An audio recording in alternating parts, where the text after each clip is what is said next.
Good morning, everyone. Nathan with Keller Williams Realty here. I was getting a ton of phone calls this weekend about a couple for sale by owners that have popped up in the area.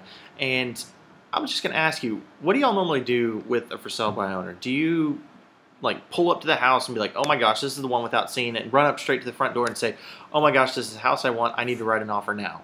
Or do you take the phone number down, possibly get the address, go back home and do your own research? Well, what happens whenever you do that research? Most of the time, are you going to call a realtor to ask, say, what's going on in the market? What's this house truly worth? And get a bunch of information so you can make a reputable offer on it. Well, most of the time that happens.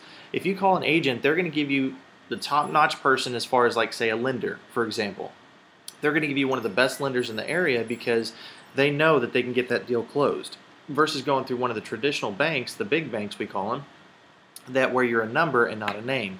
So if people are just basically pushing paper from one person to another, so especially when it comes to inspections and appraisal times, if you're getting to that point and a lot of issues can come up, if repairs need to be made, your agent should have a bunch of contacts that could be able to make those repairs in a timely fashion to make sure you get the deal closed. An interesting stat I found from the Texas Association of Realtors is that most lawsuits actually happen when actually one party is not represented.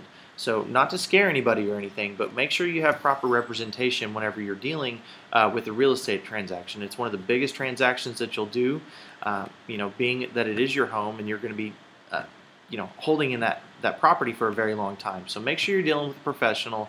If you have any questions, I've attached an article below that has a lot more information in it, or I'd love to visit with you over the phone or face-to-face over a cup of coffee, or even come into our office. But I'd love to visit with you a little bit more if you have any questions.